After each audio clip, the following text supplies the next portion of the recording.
political brilliance was to know that his task was to get the 88%, the majority of white people, to come to see that it was in its self-interest that this racial segregation end,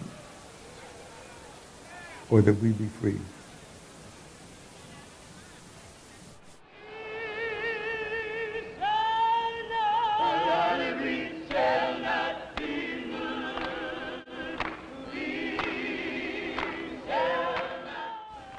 Pleasure now to present the moral leader of our nation, one who has conducted a massive moral campaign in the southern area of the nation against the citadel of racism, Dr. Martin Luther King, Jr. We face the difficulties of today and tomorrow. I still have a dream. It is a dream deeply rooted in the American dream. I have a dream that one day this nation will rise up and live out the true meaning of its creed. We hold these truths to be self-evident, that all men are created equal. When he uses the phrase, "I have a dream," if you listen to it and look at its context grammatically carefully, he's speaking in the future tense. He says, "I have a dream that one day my 4 children will be judged by the content of their character and not by the color of their skin.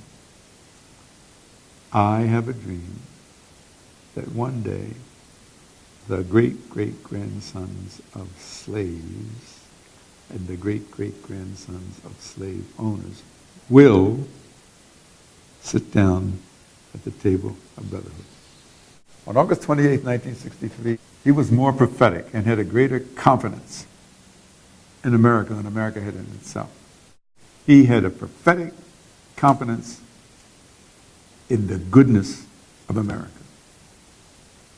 He sincerely believed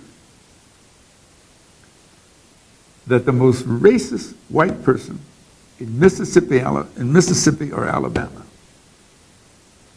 if you could just get them to pause and think about it for a moment, if they could somehow look at the externalized result of their hatred of black people or for racial segregation, that there was something, that there was such a core of decency within them, that ultimately that core in decency would overwhelm their racism. But what it required on the part of African Americans is a commitment to nonviolence and a commitment to patience. Or he would say, we have to demonstrate to our temporarily racist brothers and sisters that our capacity to endure and to temporarily suffer is greater than their continued commitment to racism. That we know that they're like some women said, has been addicted. They just got to break their dependence. And once they break that dependence, that's going to be one of the most extraordinary parts of the country. I would simply like to say that I think this has been one of the great days of America.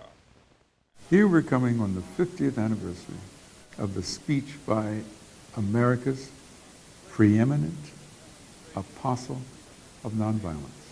Dr. King would put his head in his lap and weep at the high incidence of what is factually and statistically been proven to be black-on-black gun violence. He would be disappointed that only in a limited number of instances have high, prominent African Americans, particularly members of the clergy, that they have not publicly come out and launched a crusade against rampant gun violence in our communities. He would also be very dismayed that those people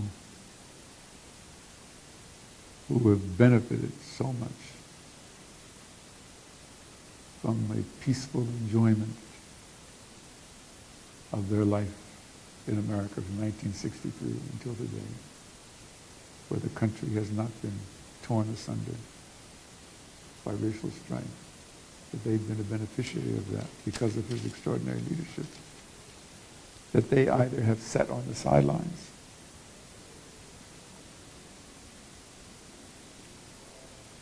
or on a worst case basis has shown disdain for the needs and interests of the less fortunate. He was really concerned about the whole question of income inequality, the tremendous disparity in the accumulation of wealth, which grows from the absence of having equal access to opportunities. That's what it comes from. I really believe that there appears to be the collective innovative intellect here that is the hallmark of Silicon Valley. I really believe that they could address the issue. The answer is not to make a gift of $10 million to a school board and say, here's $10 million, do what you want with it. Or to make a high-profile charitable gift or something. No. I'm not talking about throwing money. That's something. I'm talking about taking the time, the discipline, the knowledge, and the capacity for technological innovation, and the resources to address solving these problems. Why don't we focus on building our dream at home? August 28th, 2013 is an ideal time